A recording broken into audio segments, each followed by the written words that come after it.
My name's Logan Shinus. This is Dakota. We're part of the 2022-2023 Young Horse Development Program.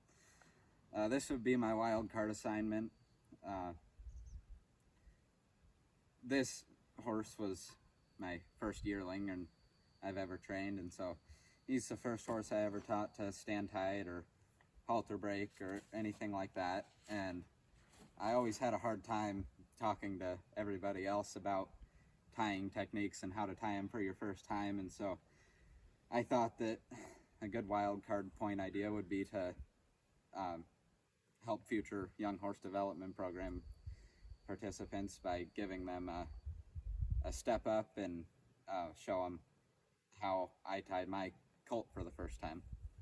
I just got done working him, so today we just did some round pen work, and he's on his break now. But before I put him away, I'm gonna stand him or let him stand tied for a little while, and this teaches them patience and how to stand tied, and it's gonna help them trailer better, and out on, I mean, if you're riding them, it's easy to tie them up. And so the best way I found to start is just to take any metal rail, a gate would work, and take your lead rope and wrap it high so that they can't get their legs tangled in it.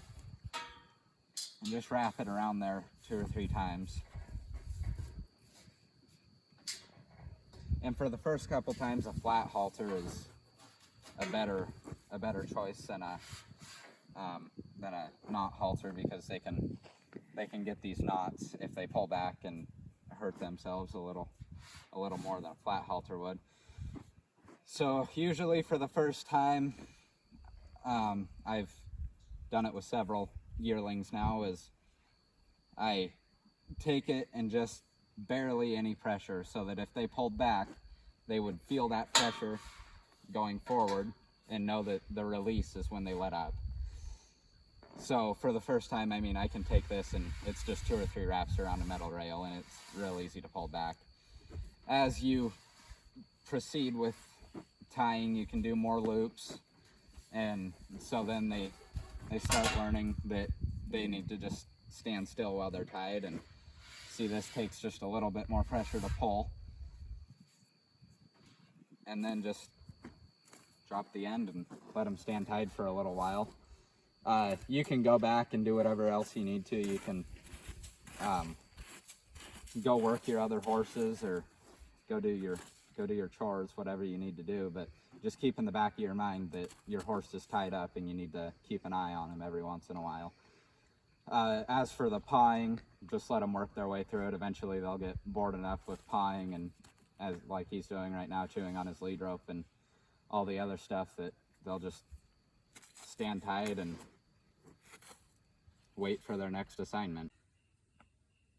So you can do the same thing as I just did on the metal rails with the wooden rails.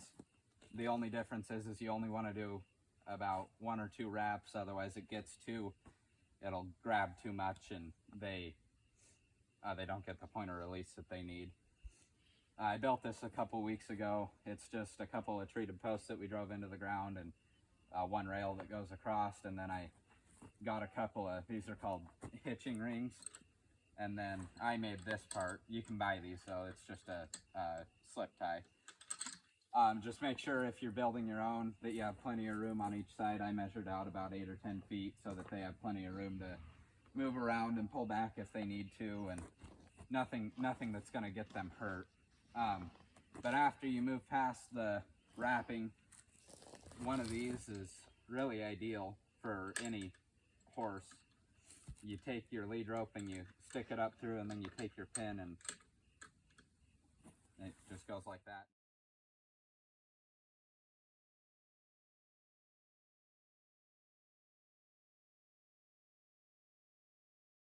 This is about as much back pressure as 3 or 4 wraps around a fence rail, maybe more like 4 or 5, so that they can still pull back and it gives them release if they need it. If you're walking away from your horse and like this isn't in any sort of pen, so if he got loose, he could go wherever he needs to. So you come down your lead rope a little ways and just tie a knot, maybe. And so then if they pull back enough, you're going to hit that knot and they can't pull back anymore. This is really good for even any horse. I don't like to tie any horse solid, because you tie a horse solid and anything can scare a horse no matter how good they are. So you want to make sure that they can always get back if they need to, and have room to get away from being tied up. But again, if you're going to leave them alone for a while, you need to make sure that you're keeping in the back of your mind that you have your horse tied up and he can't stand here all day. I mean, I'll leave him for maybe half an hour, 45 minutes at a time, and that'll increase as we progress with tying. But as for right now, it's where we're at. And so hopefully this helps some future YHD participants. This has been a really fun program to do with him, and I'll put the link in the description about how you can get your own colt, and it's really a cool deal they got going on. So yeah, that's it. Thanks.